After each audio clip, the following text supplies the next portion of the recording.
Hello to everyone. दोस्तों, आज हम बात करेंगे साइकोलॉजी से संबंधित कुछ महत्वपूर्ण प्रश्नों पर। और आपसे रिक्वेस्ट है कि वीडियो को पूरा ज़रूर देखें, साथ ही चैनल को सब्सक्राइब करें, बेल आइकन को प्रेस करें ताकि आने वाले वीडियोस के अपडेट आपको मिलते रहें। आज का हमारा पहला क्वेश्चन है, संकल्पनाओं की व्यवस्थित प्रस्तुति विकास के निम्नलिखित किस सिद्धांत के साथ संबंधित हो सकती है? विद्यार्थी भिन्न दरों पर विकसित होते हैं, विकास सापेक्ष रूप से क्रमिक होता है, विकास के परिणाम स्वरूप वृद्धि होती है, या विकास विषम जातीयता से स्वायत्तता की ओर अग्रसर होता है। तो दोस्तों, यहाँ पे संकल्पनाओं की व्यवस्थित प्रस्तुति जो है वो विकास के किस सिद्धांत के साथ संबंधित हो सकती है? विकास सापेक्ष रूप से क्रमिक होता है। तो यहाँ पे सेकंड ऑप्शन राइट होगा। सेकंड क्वेश्चन है, निम्नलिखित में से कौन सा विकास का सिद्धांत है? विकास की सभी प्रक्रियाएं अंत्य संबंधित नहीं है। तो दोस्तों ध्यान रखिए, जो विकास की जो सभी प्रक्रियाएं हैं वो अंत्य संबंधित होती है। तो ये यहाँ पे गलत हो जाएगा। सभी की विकास दर समान नहीं होती। तो दोस्तों बिल्कुल राइट है, ये सभी की विकास दर भिन्न भिन्न होती है। विकास हमेशा रेखीय होता है। तो दोस्तों विकास जो है वो हमेशा वर्तुलाकार होता है। ये निरंतर चलने वाली प्रक्रिया नहीं है। दोस्तों विकास जो है वो निरंतर चलने वाली प्रक्रिया है। तो ये भी गलत है। तो हमारा जो सेकंड ऑप्शन है वो राइट होगा कि सभी की विकास दर समान नहीं होती।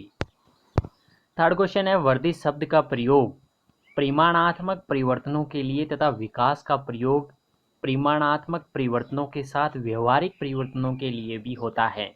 दोस्तों बहुत ही इंपॉर्टेंट क्वेश्चन है ये कि वर्धित शब्द का जो प्रयोग है वो परिमाणात्मक परिवर्तन के लिए और विकास का प्रयोग परिमाणात्मक परिवर्तनों के साथ साथ व्यवहारिक परिवर्तनों के लिए भी होता है। तो यहाँ पे थर्ड ऑप्शन राइट होगा। मानव विकास की किस अवस्था के बाद व्यक्ति परिपक्व हो जाता है? बाल्यावस्था, शैशवावस्था, प्रौढ़ावस्था या किशोरावस्था? तो दोस्तों मानव विकास की किशोरावस्था के बाद व्यक्ति जो है वो परिपक्व हो जाता है। शिक्षण की विभिन्न विधियों के प्रयोग के लिए कौन सी अवस्था सर्वाधिक उपयुक्त है? बाल्यावस्था, शैशवावस्था, प्रौढ़ावस्था या किशोरावस्था? तो दोस्तों शिक्षण की विभिन्न विधियों के प्रयोग के लिए बाल्यावस्था सर्वाधिक उपयुक्त है। नेक्स्ट क्वेश्चन है, मैं कौन हूँ, मैं क्या हूँ और मैं भी कुछ हूँ आदि जैसी प्रबल भावनाएं बालक के विकास की किस अवस्था की सूचक होती है? तो दोस्तों मैं कौन हूँ, मैं क्या हूँ और मैं भी कुछ हूँ, तो ये दोस्तों किशोरावस्था, शैशवावस्था, प्रौढ़ावस्था या बाल्यावस्था? दोस्तों ध्यान रखिए, मैं कौन हूँ, मैं क्या हूँ और मैं भी कुछ हूँ, ये इन जैसी जो प्रबल भावनाएं हैं वो किशोरावस्था की सूचक है। तो ऑप्शन एक यहाँ पे राइट है। तो दोस्तों इंपॉर्टेंट क्वेश्चन है, दोस्तों ध्यान रखें, बहुत ही इंपॉर्टेंट क्वेश्चन आपको बता रहा हूँ, बार बार एग्जाम्स में पूछे जाते हैं, ध्यान रखें। सातवां क्वेश्चन है, एक 13 वर्षीय बालक बात बात में अपने बड़ों से झगड़ा करने लगता है और हमेशा स्वयं को सही साबित करने की कोशिश करता है, वे विकास की किस अवस्था में है?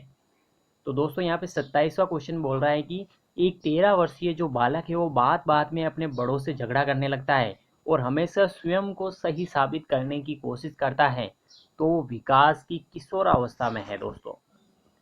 28वां क्वेश्चन है, रोज के अनुसार शेषवावस्था मानी जाती है। तो दोस्तों रोज के अनुसार जो शेषवावस्था मानी जाती है वो 1 से 3 वर्ष की मानी जाती है। शिक्षा की दृष्टि से मानव विकास की कौन सी अवस्थाएं महत्वपूर्ण हैं? दोस्तों शिक्षा की दृष्टि से जो मानव विकास की जो अवस्थाएं महत्वपूर्ण है उसमें शैशवावस्था, बाल्यावस्था और किशोरावस्था। तो ऑप्शन एक यहाँ पे राइट होगा। किस अवस्था के प्रथम 6 वर्षों में बालक बाद के 12 वर्षों से अधिक सीख लेता है?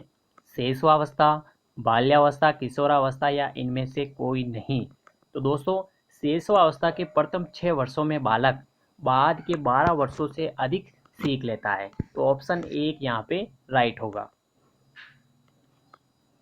नेक्स्ट क्वेश्चन है, शैशवावस्था में शिशु को निम्न प्रकार शिक्षा दी जानी चाहिए। तो दोस्तों शैशवावस्था में शिशु जो है उसको आत्म प्रदर्शन के अवसर पर चित्रों व कहानियों द्वारा शिक्षा, विभिन्न अंगों की शिक्षा, तो उपरोक्त सभी प्रकार की शिक्षा जो है वो शैशवावस्था में शिशु को देनी चाहिए। स्टैनली हॉल ने किस अवस्था को बड़े संघर्ष, तनाव व तूफान की अवस्था कहा है? तो किशोरावस्था को। किशोरावस्था कठिन काल कहा जाता है शारीरिक विकास में तीव्रता के कारण, मूल्यों, आदर्शों व संवेगों में संघर्ष के कारण, आवेगों व संवेगों में परिवर्तन के कारण। तो दोस्तों किशोरावस्था कठिन काल कहा जाता है, तो दोस्तों वो शारीरिक विकास में तीव्रता के कारण कहा जाता है, मूल्यों, आदर्शों व संवेगों में संघर्ष के कारण भी कहा जाता है, और आवेगों व संवेगों में परिवर्तन के कारण भी इसे कठिन काल कहा जाता है। तो ऑप्शन 4 यहाँ पे राइट होगा, उपरोक्त सभी। किशोरावस्था की मुख्य विशेषता है काम शक्ति की परिपक्वता, स्वतंत्रता व विद्रोह की भावना, जीवन दर्शन का निर्माण। तो दोस्तों यहाँ पे किशोरावस्था की जो मुख्य विशेषता है उसमें काम शक्ति की परिपक्वता, स्वतंत्रता व विद्रोह की भावना और जीवन दर्शन का निर्माण, ये सभी जो है यहाँ पे राइट होगा। किशोरावस्था के विकास के सिद्धांत है त्वरित विकास का सिद्धांत, क्रमशः विकास का सिद्धांत, उपरोक्त दोनों या इनमें से कोई नहीं। तो दोस्तों यहाँ पे त्वरित विकास का सिद्धांत और क्रमशः विकास का सिद्धांत, ऑप्शन 3 राइट होगा, उपरोक्त दोनों। विकासात्मक कार्य का प्रत्यय दिया है चार्ल्स डार्विन ने, डाल्टन ने, फ्राइड ने या हेविंगहर्स्ट ने। तो दोस्तों विकासात्मक कार्य का जो प्रत्यय दिया है वो है हेविंगहर्स्ट। ठीक है, तो इंपॉर्टेंट क्वेश्चन है दोस्तों, ध्यान रखें। किशोरावस्था का आरंभ होता है, तो किशोरावस्था का जो आरंभ है वो 11 वर्ष की आयु से होता है, ऑप्शन बी यहाँ पे राइट होगा। किशोरावस्था की चारित्रिक विशेषता है समायोजन का अभाव, मानव धर्म का महत्व, संस्कृति व सभ्यता का संरक्षण। तो दोस्तों यहाँ पे उपरोक्त सभी राइट होगा। शेषावस्था में संचयी काल किसे कहते हैं? तो दोस्तों इंपॉर्टेंट है ये, शेषावस्था में जो संचयी काल है वो जन्म से 3 वर्ष की जो अवस्था है, यानी कि जन्म से 3 वर्ष की आयु को संचयी काल कहा जाता है। तो ऑप्शन 1 राइट होगा दोस्तों। किशोरों की रुचि में स्थायित्व किस काल में आता है? तो दोस्तों किशोरों की रुचि में स्थायित्व जो है वो 16 से 18 वर्ष की आयु में आता है, तो ऑप्शन 4 राइट होगा, 16 से 18 वर्ष। ठीक है, शेषावस्था की विशेषता नहीं है शारीरिक विकास में तीव्रता, दूसरों पर निर्भरता, मानसिक विकास में तीव्रता या नैतिकता का होना। तो दोस्तों शेषावस्था की जो विशेषताएं हैं उसमें शारीरिक विकास की तीव्रता, दूसरों पर निर्भरता और मानसिक विकास में तीव्रता, ये जो है वो शेषावस्था की विशेषताएं हैं। नैतिकता का होना ये नहीं है, तो हमारा जो ऑप्शन 4 है वो राइट होगा।